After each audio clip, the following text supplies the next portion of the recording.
सदाशिवसमारम्भां शङ्कराचार्यमध्यमाम् अस्मदाचार्यपर्यन्तां वन्दे गुरुपरम्परां। हरिः ॐ श्रीगुरुभ्यो नमः। हरिः ॐ सहनाववतु सहनौ भुनक्तु सह वीर्यं करवावहै तेजस्विनावधीतमस्तु मा विद्विषावहै। ఓం శాంతి శాంతి శాంతి. మనం బృహదారణ్యకోపనిషత్తు 30వ క్లాస్లో ఉన్నాం. దీన్ని ప్రత్యేక క్లాసుగా పరిగణించవచ్చు. ఎందువలనంటే ఇందులో సన్యాస విధి భాష్యం 2 చూస్తాము. శంకరాచార్యుల వారు తన మ్యాగ్నమ్ ఓపస్ అయిన బృహదారణ్యకోపనిషత్తులో సన్యాస విధి భాష్యం 2 సార్లు రాశారు. ఒకటి మైత్రేయి బ్రాహ్మణం మొదలెట్టే ముందు, ఇప్పుడు ఖగోళ బ్రాహ్మణం అయ్యాక చేశారు.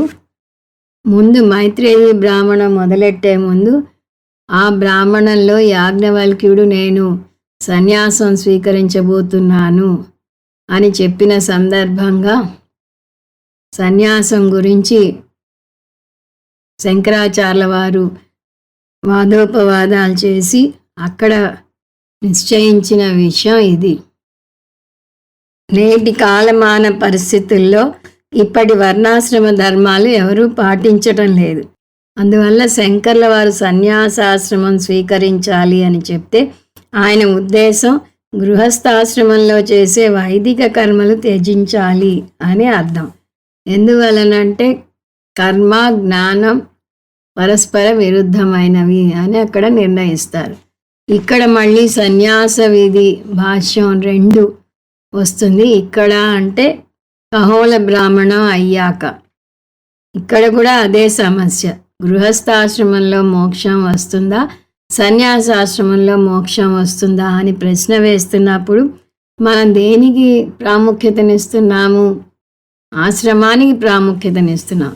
అంటే మోక్షం పొందాలి అంటే ఆశ్రమం ముఖ్యమైన అంశం అనే అపోహ వల్ల ఏర్పడింది ఈ ప్రశ్న.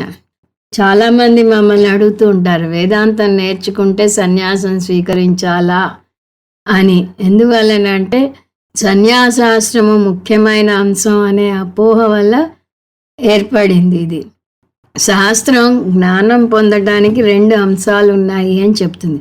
ఒకటి సాక్షాత్ సాధన, 2 సహకారీ సాధన. జ్ఞానం సాక్షాత్ సాధనలోకి వస్తే సాధన చతుష్టయ సంపత్తి సహకారీ సాధనలోకి వస్తుంది. బ్రహ్మసూత్రాల్లో మొట్టమొదటి సూత్రమే దీన్ని వివరంగా చర్చిస్తుంది. మొదటి సూత్రం అథాతో బ్రహ్మ జిజ్ఞాస. అందులో మొదటి పదం అథ. అథ అంటే తర్వాత. దేని తర్వాత? దాని మీద అనేక వాదోపవాదనలు చేసి సాధన చతుష్టయ సంపత్తి పొందాక అని నిరూపిస్తారు శంకరాచార్యుల వారు. అది చేశాక ఏం చేయాలి? జ్ఞాన మార్గానికి రావాలి. జ్ఞాన మార్గం అంటే శ్రవణ మనన నిధిధ్యాసనలు చేయాలి. అందువల్ల మోక్షం పొందడానికి సహకారీ సాధన ఏమిటి? సాధన చతుష్టయ సంపత్తి పొందటం. అంతేకాని అది ఏ ఆశ్రమంలో ఉన్నారు అనేది ముఖ్యంగా చెప్పదు.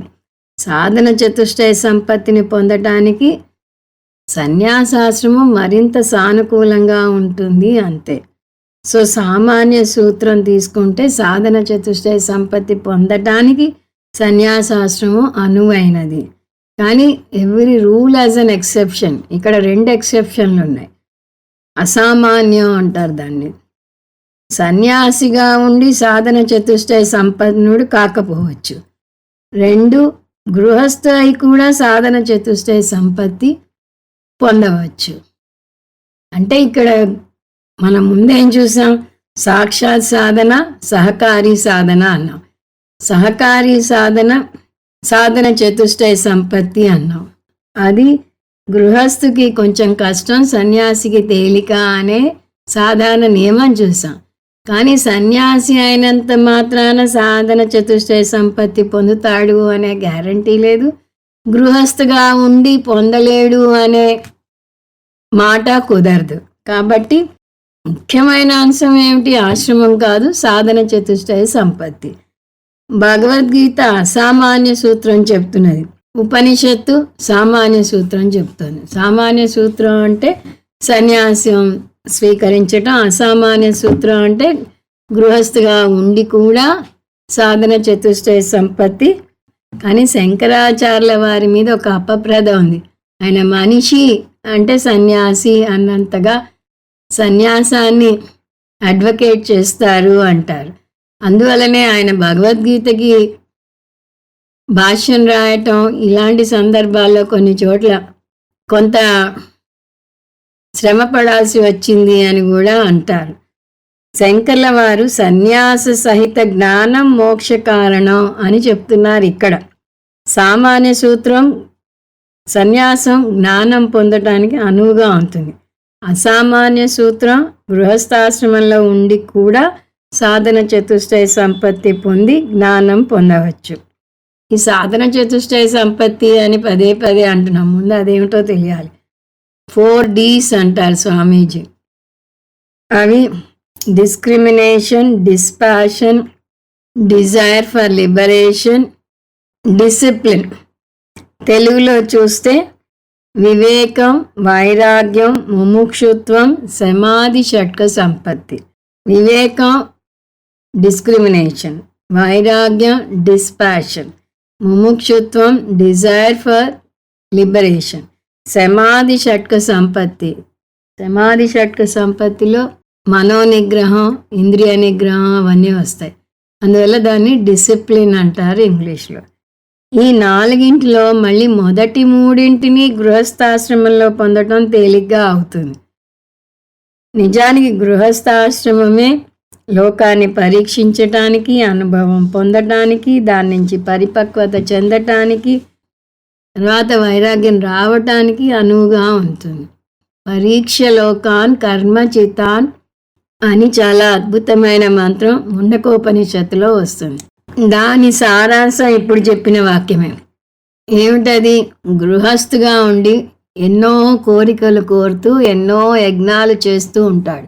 ఎన్ని కోరికలు తీరినా తను ఆశించిన శాంతి, భద్రత, ఆనందాలు రావటం లేదు. ఇవి పరిమితమైన ఆనందాన్ని ఇస్తున్నాయి అని గ్రహిస్తాడు ఎప్పుడో అప్పుడు. అంటే ఈ కర్మలు చేయటం వల్ల శాశ్వతమైన ఫలం రాదు, తను ఆశించే పూర్ణత్వం రాదు అని గ్రహించి వైరాగ్యం వచ్చి గురువు దగ్గరికి వెళ్తాడు. ఈ గ్రహించటం డిస్క్రిమినేషన్ లేదా నిత్యానిత్య వస్తు వివేకం. గ్రహించాక సహజంగానే దాని మీద వైరాగ్యం వస్తుంది.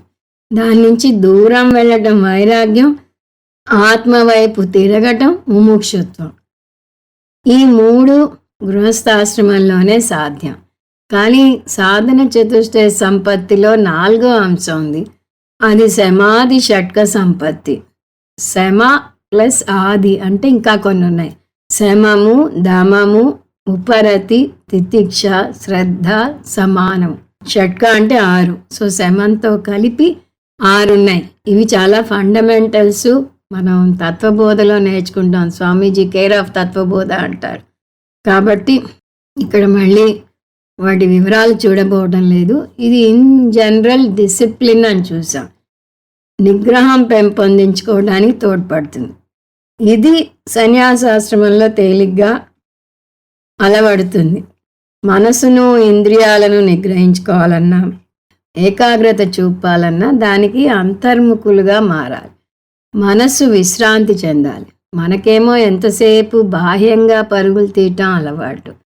పైగా కఠోపనిషత్తులో వస్తుంది, భగవంతుడే ఇంద్రియాలు బాహ్యముఖంగా పెట్టాడు, నేనెవరు బాహ్యముఖంగా చూడకుండా ఉండటానికి అని అంటాడు అతను. అందులో ఆ విధంగా ఇంద్రియాలు బహిర్ముఖంగా ఉన్నాయి కాబట్టి నేను బహిర్ముఖంగా చూస్తున్నాను అని సమర్థించుకుంటాం మనం. శ్రవణ మనన నిధిధ్యాసనలు చేయాలి అంటే మనసును ప్రశాంతంగా అంతర్ముఖంగా చేయాలి. ఎక్కువ సమయం దానికి కేటాయించాలి. ఇది సన్యాసాశ్రమంలో కుదురుతుంది. గృహస్థాశ్రమంలో వ్యవహారాలు, బాధ్యతలు చాలా ఉంటాయి. బాధ్యత ఉన్న చోట బెంగ, ఆందోళన, ఒత్తిడి తప్పదు. బాధ్యత ఉన్న చోట బహిర్ముఖంగా ఉండాలి. ఎక్కువ సమయాన్ని శ్రవణ మనన నిధిధ్యాసనలకు కేటాయించడం. సరిగ్గా చాలా ముఖ్యమైన క్లాస్కి మనం అటెండ్ అవ్వాలి అనుకున్న రోజే అంతకన్నా ముఖ్యమైన అతిథులు మన ఇంటికి అనుకోకుండా వస్తారు. వాళ్ళని వదిలి వెళ్ళలేము, వాళ్ళని తీసుకుని వెళ్ళలేము. అలా గృహస్థుకు రిస్ట్రైంట్స్ ఉంటాయి, లేదా పిల్లల బాధ్యతలు ఉంటాయి. ఏ బయట ఊరో వెళ్ళాలి అని టికెట్లు కొనుక్కున్నాక పిల్లలకి ఏదో అత్యంత అవసరం వస్తుంది. అది మానుకుని పిల్లల కోసం పరుగులు తీస్తూ ఉంటాం. అందువల్ల గృహస్థుకి బాధ్యతలు ఉంటాయి. అతనికి నేర్చుకోవాలన్న తపన ఉన్న పూర్తి ఏకాగ్రత కుదరదు. కొంతమందిని మా క్లాసులకి రండి అంటే మా మూడో అమ్మాయి పెళ్ళయ్యాక వస్తామండి అంటారు. ఇలాగే ఏదో ఒక బంధం, బాధ్యత గురించి చెప్తుంటారు. ఇది ఎవరిని విమర్శించడానికి చెప్పలేదు. గృహస్థుగా ఉంటే బాధ్యతలు, బంధాలు, వ్యవహారాలు తప్పవు. ఏకాగ్రత కుదరదు. శ్రవణ మనన నిధిధ్యాసనలకు మన పూర్తి సమయం కేటాయించలేం. ఒక్కోసారి సమయం మనకంటూ మిగలదు. మన కుటుంబ సభ్యులకే వెచ్చించాల్సి ఉంటుంది. అందువల్ల నేర్చుకోవాలన్న తపన ఉన్నా పూర్తి ఏకాగ్రత కుదరదు. కాలం వెంట పరుగులు తీయాలి. సన్యాసాశ్రమంలో ఈ బాధ్యతలు లేవు, బంధాలు లేవు, వ్యవహారాలు లేవు. పోర్ట్ రిడక్షన్ అంటారు స్వామీజీ. ఆయన పోర్ట్ రిడక్షన్ చేసేస్తాడు సన్యాసి. కాబట్టి శమధమాదులు పెంచుకోవడం అక్కడ తేలిక. అందువల్ల సాధన చతుష్టయ సంపన్నులు అవటానికి, ముఖ్యంగా సమాధి షట్క సంపత్తిని పెంపొందించుకోవడానికి సన్యాసాశ్రమం అనువైనదని శంకర్ల వారు చెప్తారు. కానీ ప్రతి సామాన్య సూత్రానికి అసామాన్య సూత్రం ఉంటుంది. భగవద్గీతలో అసామాన్య సూత్రం చూసాము అని ముందే చూసాం. ఏమిటది? గృహస్థుగా ఉంటూనే ఆత్మజ్ఞానం పొందొచ్చు. దానికి గొప్ప ఉదాహరణ జనక మహారాజు. ఆయన్ని విదేహరాజు అని కూడా అంటారు. ఎందువల్ల అంటే ఉత్తరార్థం ఆయన దేహానుబంధం నుంచి విడిపడ్డాడు అని. జనకుణ్ణి రాజర్షి అంటారు. ఆయన తన రాజసౌధం కాలిపోతున్నదని ఎవరో వచ్చి చెప్పినా చలించలేదు. మొత్తం మిథిలా నగరమే కాలిపోయినా తను చెక్కు చెదరని అన్నాడు. అటువంటి మానసిక వైరాగ్యం పెంపొందించుకోగలిగితే ఏ ఆశ్రమంలో ఉన్నా పర్వాలేదు. ఒక పక్క గృహస్థుని మెచ్చుకుంటూ కృష్ణ పరమాత్మ ఈ సాధన చతుష్టయ సంపత్తి ఏర్పడకుండా సన్యాసిగా ఉన్నవారిని విమర్శిస్తాడు కూడా.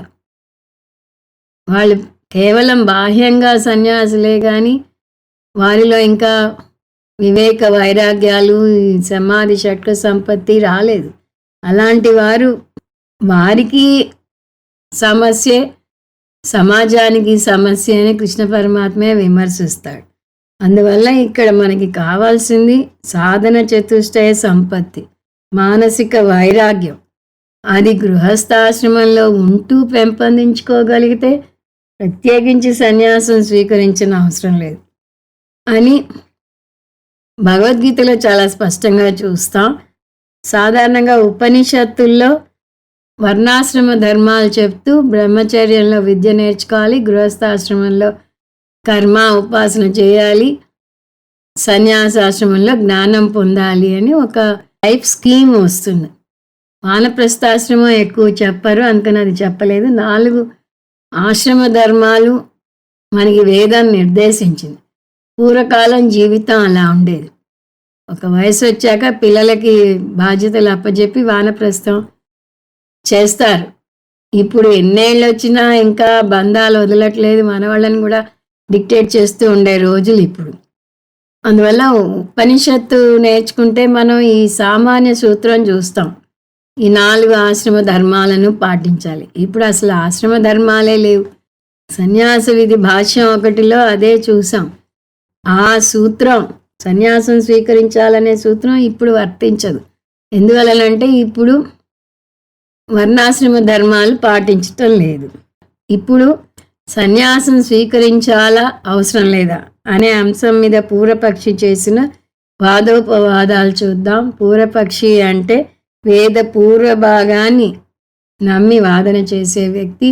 సిద్ధాంతి అంటే అద్వైత వేదాంతాన్ని నమ్మి ఆచరించే వ్యక్తి.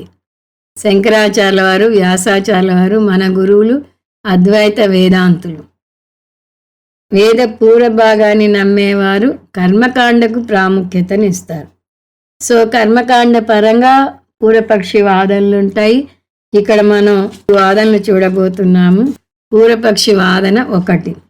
ఏతం వై తమాత్మానం విదిత్వా. ఈ భాష్యం ఎందుకు వచ్చింది అంటే ముందు ఆ వాక్యాన్ని మనం చూడాలి. అది కహోల బ్రాహ్మణంలో వస్తుంది. ఆ వాక్యంలో కొంత భాగమే చూస్తున్నాం. అందువల్ల ముందు ఆ వాక్యం చూద్దాం పూర్తిగా. ఈ వాక్యం ఉపనిషత్తుల్లోకే తలమానికమైన వాక్యం, అక్షరలక్షలు విలువ చేసే వాక్యం. ఇది కహోల బ్రాహ్మణంలో మొదటి మంత్రంలో ఒక భాగం. ఆ భాగం చదువుతాను. ఏతం వైతమాత్మానం విదిత్వా బ్రాహ్మణా పుత్రైషనాయాశ్చ విత్తైషనాయాశ్చ లోకైషనాయాస్ వ్యుత్యాయ అత భిక్షాచర్యం చరంతి. ఇంతవరకు చాలు. అందులో కూడా పూర్వపక్షి తీసుకున్న మాట ఏతం వై తమాత్మానం విదిత్వా. ఈ వాక్యాన్ని అర్ధవాద వాక్యంగా తీసుకోవాలి అంటాడు అతను. వేదంలో వాక్యాలను 2 ముఖ్య రకాలుగా చూస్తాము. అవి విధివాక్యం, అర్ధవాద వాక్యం. విధివాక్యం అంటే చేసి తీరాలి. వేదం మనకి విధించిన వాక్యం అని దాని అర్థం. అది చేసి తీరాలి. దాని ఆజ్ఞావాక్యం అని కూడా అంటారు. అర్ధవాదం అంటే ఒక విషయాన్ని పొగిడే వాక్యం. ఉదాహరణకి వేద పూర్వ భాగంలో ఈ అర్ధవాద వాక్యాలు చాలా వస్తాయి. వాయువు చాలా వేగంగా వెళ్ళే దేవుడు అని చెప్పి వాయువుకి పూజ చేస్తే మీ ఫలం కూడా వేగంగా వస్తుంది అని వస్తుంది. సో వాయువుకి పూజ చేస్తే ఫలం వస్తుంది అనేది అసలు వాక్యం. కానీ దాని ముందు అర్ధవాదం వస్తుంది. వాయువుని పొగుడతారు. ఎందుకు ఫలం వేగంగా వస్తుంది? వాయువు వేగంగా వెళ్తాడు కాబట్టి అని. అలా అర్ధవాద వాక్యం విధి వాక్యంతో కలిసి ఉంటుంది. అది విడిగా దానికి ఉనికి లేదు. కానీ దాన్ని పెద్దగా పట్టించుకోని అవసరం లేదు అని దాని అర్థం. ఎందువలనంటే అది విధివాక్యంతో కలిసి ఉంటుంది కాబట్టి.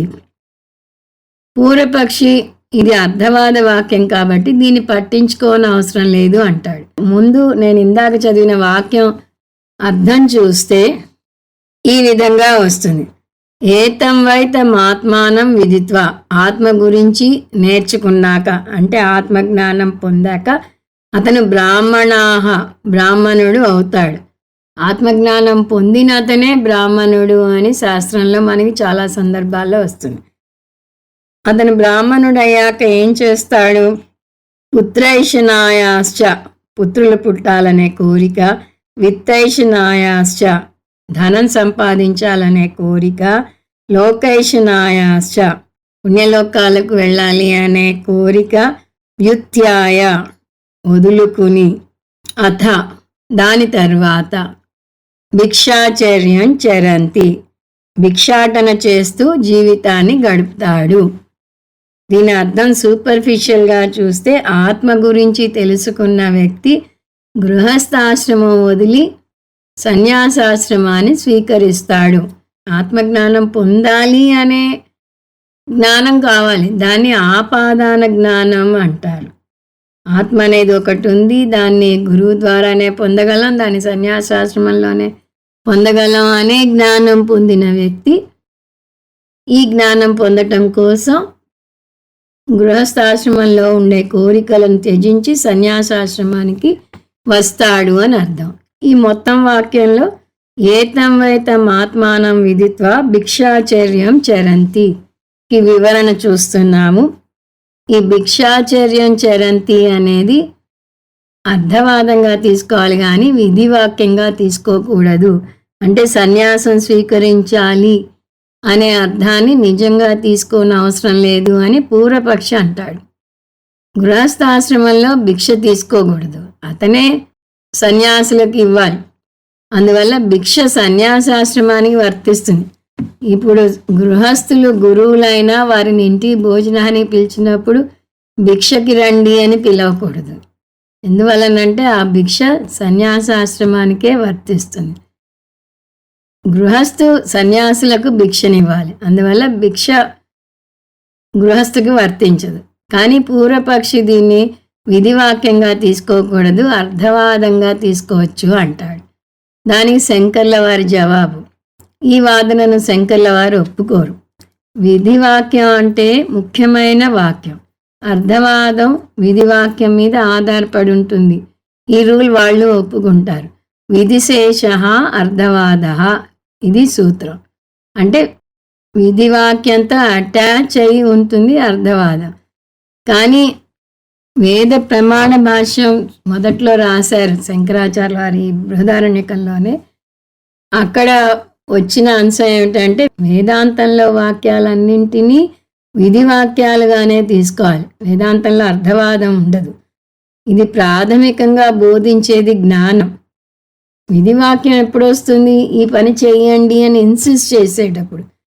జ్ఞానం పొందడమే ఫలం పొందుతాము అని పదే పదే చూస్తాం. అందువల్ల జ్ఞానానికి సంబంధించిన వాక్యాలన్నింటినీ విధివాక్యాలుగా తీసుకోవాలి తప్ప అర్థవాదంగా తీసుకోకూడదు అంటారు శంకరాచార్యుల వారు.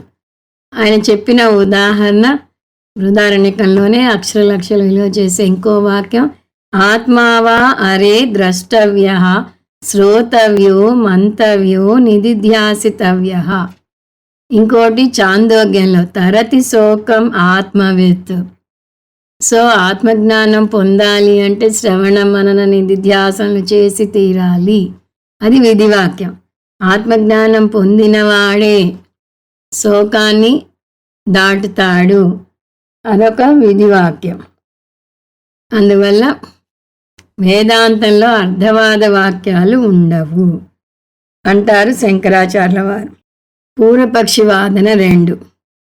మీ వేదాంతంలో జ్ఞానం భాగం వరకు అది విధివాక్యమే ఒప్పుకుంటాను. జ్ఞానం వచ్చిన చోటల్లా ఇలా అర్థవాదం ఉండదు, ఒప్పుకుంటాం. కానీ ఇక్కడ సన్యాసం స్వీకరించటం అనే అంశం వచ్చింది.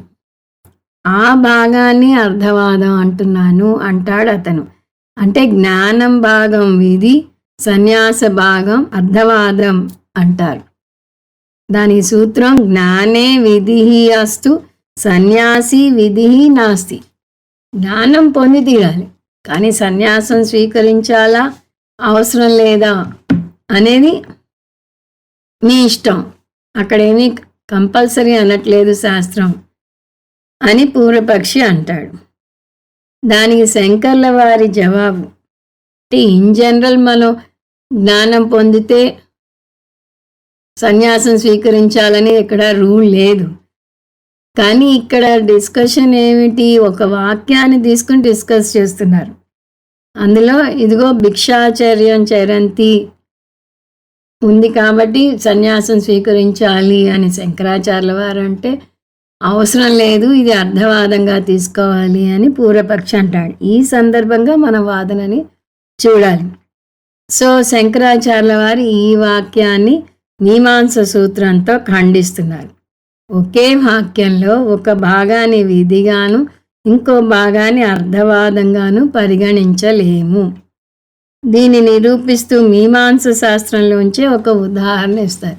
ఈ మీమాంసలో ఉద్దండులు పూర్వపక్షులు.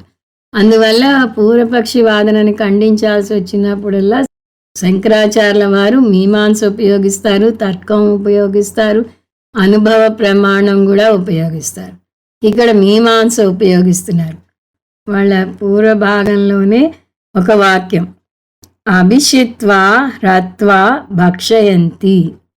మళ్ళీ చెప్తున్నాను, అభిషిత్వా హ్రత్వా భక్షయంతి. దీని అర్థం సోమరసాన్ని తీశాక, హోమం చేశాక మిగిలిన సోమరసాన్ని తాగాలి. ఇక్కడ విధివాక్యం భక్షయంతికి వస్తుంది. భక్షయంతి అంటే సోమరసం తాగాలి. సో ఈ భక్షయంతి ఒక సోమరసం తాగాలికే వస్తుంది. కానీ దాని ముందు 2 కర్మలు చెప్పింది. సోమరసం తీయాలి, హోమం చెయ్యాలి. ఈ వాక్యం పూర్తి అర్థం ఏమిటి? సోమరసాన్ని తీశాక, హోమం చేశాక మిగిలిన సోమరసాన్ని తాగాలి. కానీ మొదటి రెండింటికి విధి క్రియ లేదు. వ్యాకరణ పరంగా చూస్తే ఈ 3 క్రియలు ఒకటే వ్యక్తి చేయాలి. అంటే సోమరసం తీసే వ్యక్తి, హోమం చేసే వ్యక్తి, సోమరసాన్ని తాగే వ్యక్తి, ముగ్గురు ఒకరే. ఇది సూత్రం ఒకటి. అలా 3 పనులు ఒకరే చేసేటప్పుడు ఒక క్రియకు ఆజ్ఞాపదం వస్తే, అంటే విధివాక్యంగా వస్తే, తక్కిన 2 క్రియలకు కూడా వాటిని అన్వయించుకోవాలి. విధి సోమరసం తాగటానికి మాత్రమే కాదు, సోమరసం తీయటానికి, హోమం చేయటానికి కూడా వర్తిస్తుంది. ఆ సోమరసం ఎలా తీయాలో కూడా చాలా కండిషన్స్ ఉంటాయి పూర్వమీమాంసలో. ఒక పర్టికులర్ చోటుకి వెళ్ళి ఆ సోమరసాన్ని తీయాలి. ఆ వృక్షం ఉన్న వ్యక్తికి ఒక మంచి లేత మేకను దానంగా ఇచ్చి తీసుకోవాలి. అలా ఏవో చాలా నియమాలు ఉంటాయి. అవన్నీ పక్కన పెడితే ఇక్కడ చూడాల్సిన నియమం సోమరసం తీసి దాన్నే హోమంలో వేసి దానిలో మిగిలినది తాగాలి అనేది నియమం. ఈ సూత్రాన్ని మన వాక్యానికి అన్వయించి చూద్దాం. ఆత్మ గురించి తెలుసుకుని 3 కోరికలను త్యజించి భిక్షాచర్యం చేయాలి. ఇది ఈ వాక్యం. ఆత్మ గురించి తెలుసుకునేది, కోరికలను త్యజించేది, సన్యాసం స్వీకరించేది ఒకరే. అందువల్ల మొదటి సూత్రం వర్తిస్తుంది. విదిత్వా విధివాక్యం అయితే చరంతిని కూడా విధివాక్యంగా తీసుకోవాలి. అంటే గృహస్థాశ్రమం వదిలి సన్యాసాశ్రమం స్వీకరించి తీరాలి. పూర్వపక్షి వాదన 3. సంస్కృత భాషలో విధివాక్యాలకు ప్రత్యేకమైన క్రియలుంటాయి. ఈ పూర్వపక్షి సిద్ధాంతి వాదనలో కొన్ని గ్రామర్ రూల్స్ పరంగా కూడా ఉంటాయి. అందువలనే సంస్కృతం కూడా బాగా వచ్చి ఉండాలి. సో ఇక్కడ సంస్కృత భాష పరంగా చెప్తున్నాడు. సంస్కృత భాషలో విధివాక్యాలకు ప్రత్యేకమైన క్రియలు ఉంటాయి. క్రియ అంటే వర్బ్. వర్తమాన కాలంలో ఉంటే అది విధివాక్యం అవదు. చరంతి వర్తమాన కాలంలోకి వస్తుంది అంటున్నాడు. సంస్కృతంలో చెప్తే లట్ ప్రయోగాత్ విధి నాస్తి. వర్తమాన కాలాన్ని లట్ లకారం అంటారు. దానికి శంకర్ల వారి జవాబు, వేదంలో ప్రత్యేక పదాలు వస్తాయి. అవి చూడటానికి వర్తమాన కాలంగా ఉంటాయి, కానీ అవి విధివాక్యాలు అని శంకర్ల వారు వాదిస్తారు. దాన్ని వేదంలో లేట్ లకారం అంటారు.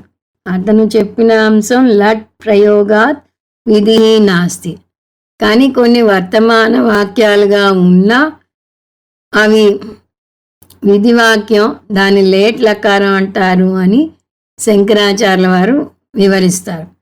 మళ్ళీ పూర్వమీమాంస శాస్త్రంలోంచే ఒక ఉదాహరణ చెప్తున్నారు. ఔదుంబరః యూపః భవతి.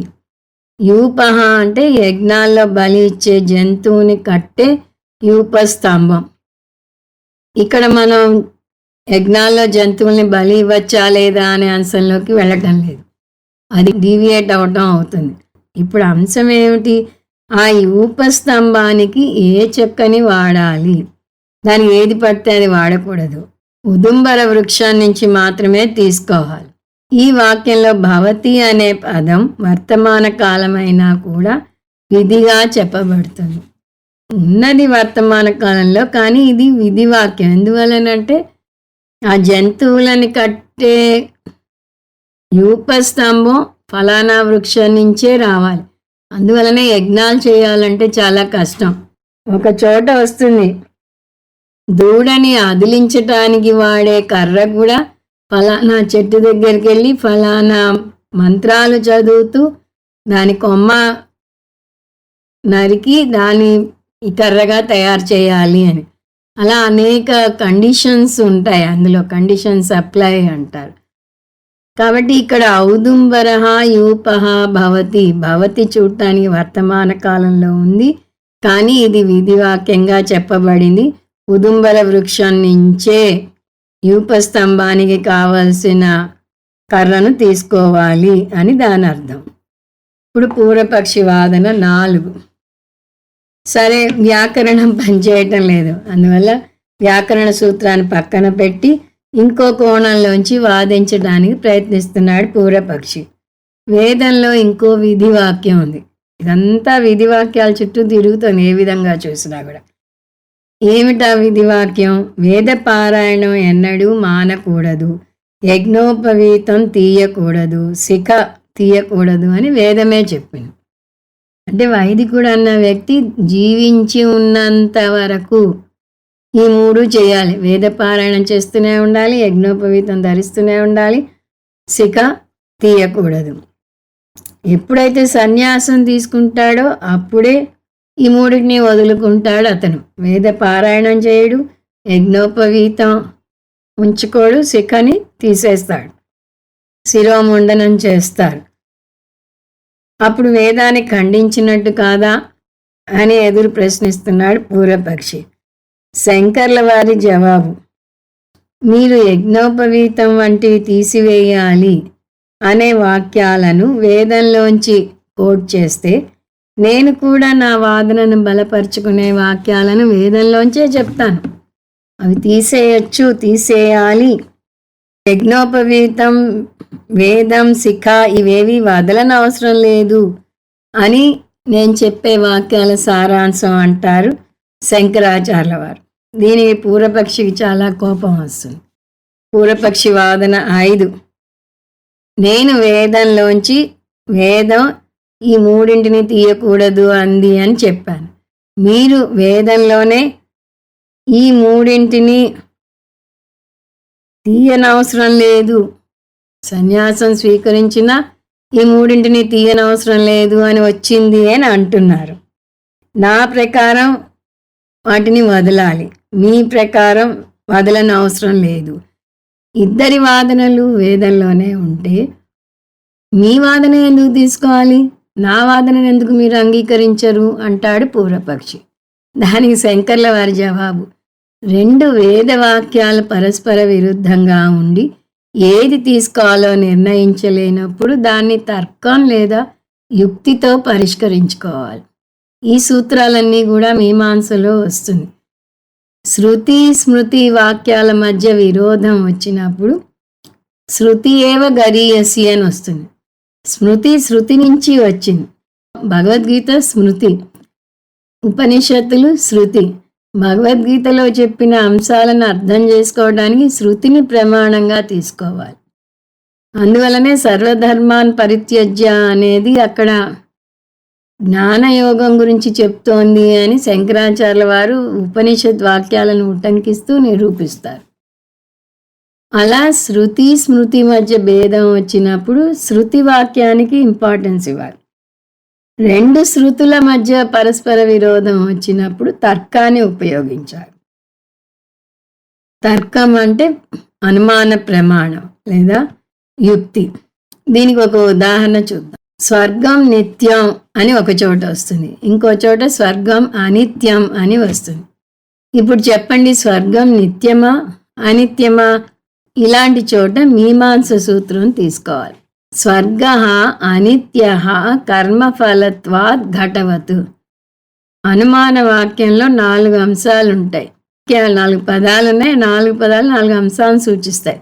స్వర్గ అనిత్య, స్వర్గం గురించి ఒక వాక్యం చెప్తోంది, అది అనిత్యం అని. ఎందువల్ల రీజన్ చెప్పాలి. కర్మఫలత్వాత్, కర్మఫలం ఏది శాశ్వతమైన ఫలం కాదు అని కర్మ చేసేవారికి కూడా తెలుసు. అందువల్ల స్వర్గం అనిత్యం ఎందువల్ల అంటే అది కర్మఫలంగా వచ్చింది కాబట్టి. అలా ఒక స్టేట్మెంట్ ఇస్తే ఊరుకోకూడదు, దానికి ఒక ప్రత్యక్ష ప్రమాణం ఇవ్వాలి. ఘటవతు, ఘటం అంటే కుండ. కుండ ఒక ఫలంగా వచ్చింది, మట్టి నుంచి ఫలంగా వచ్చింది, అది శాశ్వతం కాదు. అదేవిధంగా స్వర్గం ఒక కర్మ ఫలంగా వచ్చింది, అది కూడా శాశ్వతం కాదు. అందువల్ల స్వర్గం అనిత్యం అనే వాక్యమే సరి అయినది. మరైతే స్వర్గాన్ని ఎందుకు నిత్యంగా అభివర్ణిస్తున్నది అంటే స్వర్గాన్ని మెచ్చుకోవడానికి చెప్తున్నది. అక్కడ అర్థవాదం వస్తుంది. శృతి వాక్యం ప్రమాణ వాక్యం, తక్కినది స్తుతి వాక్యం. అంటే అర్థవాద వాక్యం. ఇక్కడ కూడా ఒక చోట సన్యాసం స్వీకరించమంటున్నది, ఇంకొక చోట విధిగా చెప్పడం లేదు. అందువల్ల మీమాంస సూత్రం పెట్టి విశ్లేషిస్తే శంకర్ల వారి వాదనే సత్యమని నిరూపిస్తుంది అది. శంకర్ల వారి సందర్భం వచ్చినప్పుడల్లా జ్ఞానకర్మ సముచ్చయం కుదరదు అని నిరూపిస్తూనే ఉంటారు. ఎందువలనంటే ఆయన కాలంలో ఈ జ్ఞానకర్మ సముచ్చయ వాదన చాలా ప్రబలంగా ఉంది. అందువల్ల సందర్భం వచ్చినప్పుడల్లా ఇదిగో దీన్ని బట్టి అర్థమవుతోంది, జ్ఞానాన్ని కర్మతో కలపలేము. సముచ్చయం అంటే కలపడం. ఎందుకంటే అవి రెండు భిన్న మార్గాలు. జ్ఞాన మార్గం కర్మ మార్గం మధ్య చాలా భేదాలు ఉన్నాయి. ఇక్కడ ఒక 6 భేదాలు చూద్దాం. జ్ఞానం నిష్కామంగా చేస్తారు, కర్మ సకామంగా చేస్తారు. అంటే కోరికలు కోరి కర్మ చేస్తాం. జ్ఞానకాండకు వచ్చేసరికి అక్కడ కోరికలే ఉండదు. నేను పూర్ణుణ్ణి అని నేర్చుకున్నాక ఇంకేం కోరిక ఉంటుంది? కోరిక ఉండదు. 2 జ్ఞాన మార్గం నివృత్తి మార్గం, కర్మ మార్గం ప్రవృత్తి మార్గం. 3 జ్ఞాన మార్గం ఆత్మవైపు ప్రయాణం, కర్మ మార్గం అనాత్మ వైపు ప్రయాణం. 4 జ్ఞాన మార్గం అంతర్ముఖ ప్రయాణం, కర్మ మార్గం బాహ్య ప్రయాణం. 5 జ్ఞాన మార్గం శాశ్వత ఫలాన్ని ఇస్తుంది, కర్మ మార్గం అశాశ్వతమైన ఫలాన్ని ఇస్తుంది. 6 జ్ఞాన మార్గానికి కర్తృత్వ భావన ఉండదు. అంటే నేను చేస్తున్నాను అనే భావన ఉండదు. ఎందువలనంటే జ్ఞాని తను అకర్త భోక్త అని నేర్చుకుంటాడు. కానీ కర్మ మార్గానికి కర్తృత్వ భావన ఉంటుంది. అలా ఏ విధంగా చూసినా కూడా కర్మ జ్ఞానాల మధ్య చాలా వ్యత్యాసం ఉంది. అందువల్ల జ్ఞానం పొందాలంటే కర్మ మార్గం పాటించి లాభం లేదు, కర్మ సన్యాసం చేయాలి.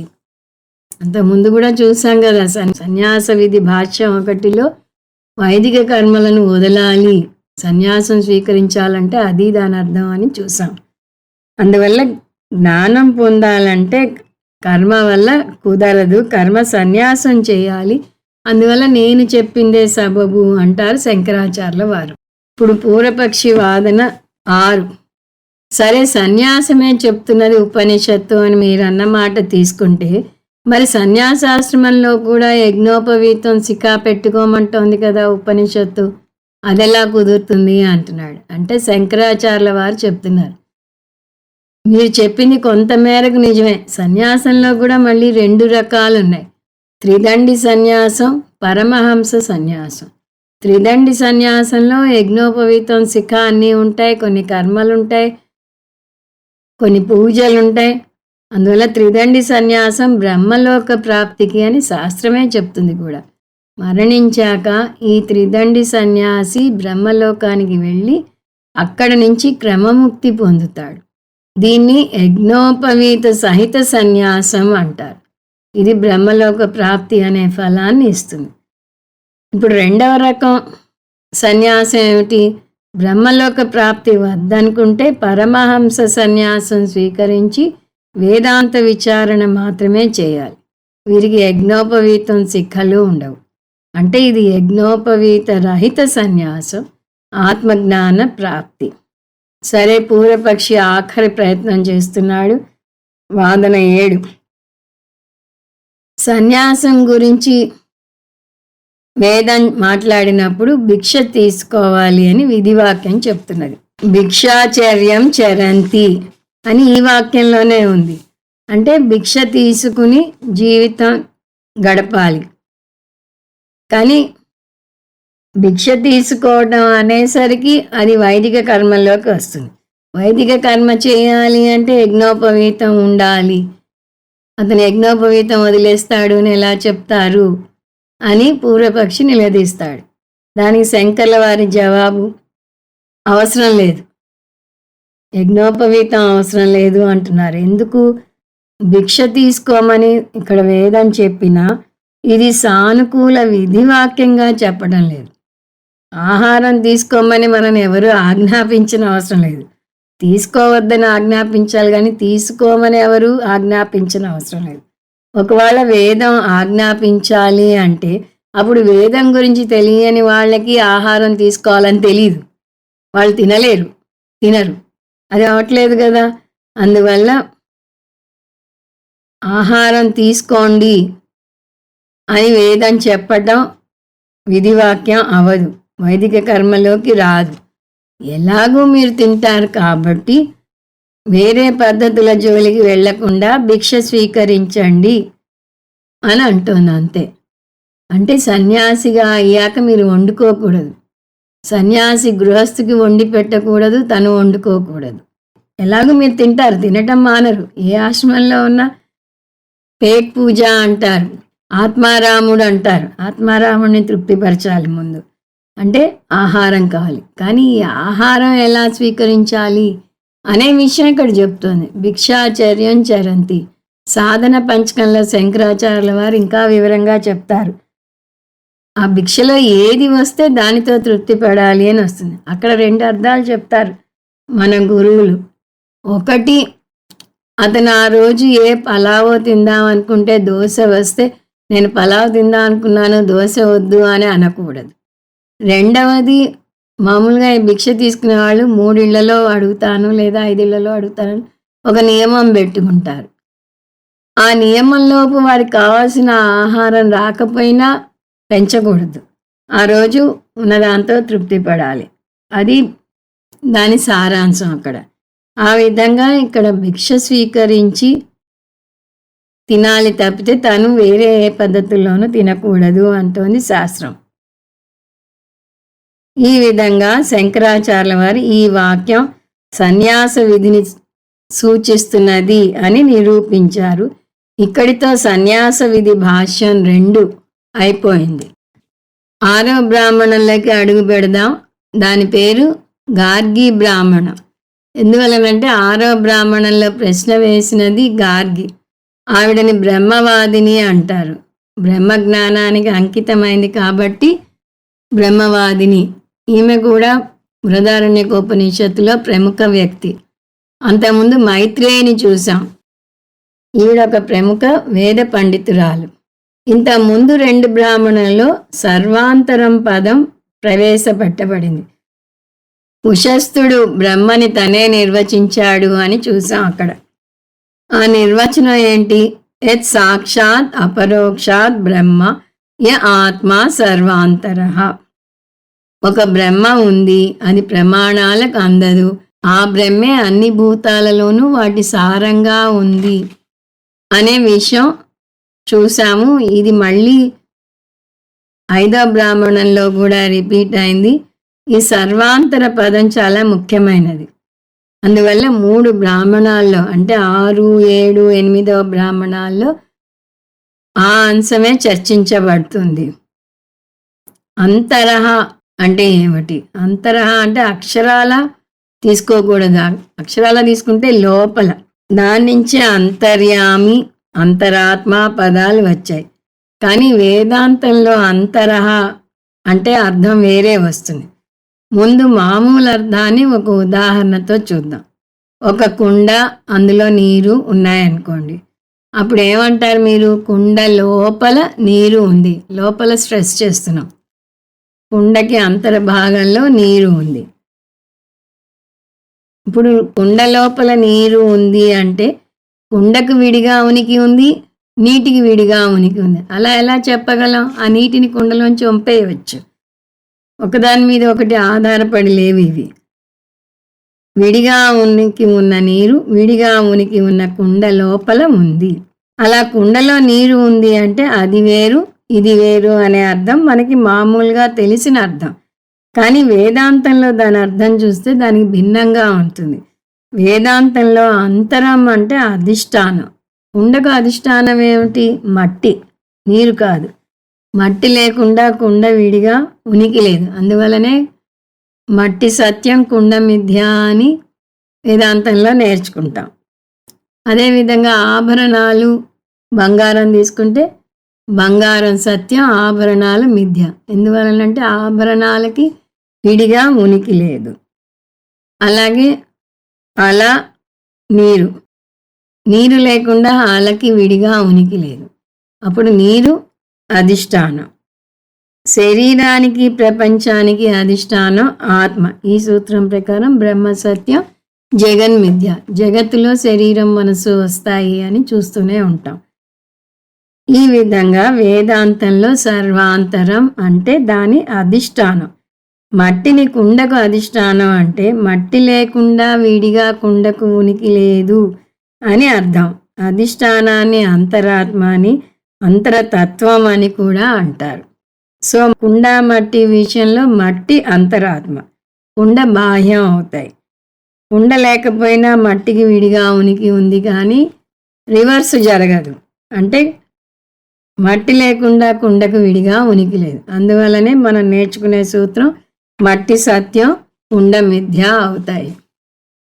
ఇంకా లోతుగా విశ్లేషిస్తే అంతరతత్వం కారణం అవుతుంది, బాహ్యంగా ఉన్నది కార్యం అవుతుంది.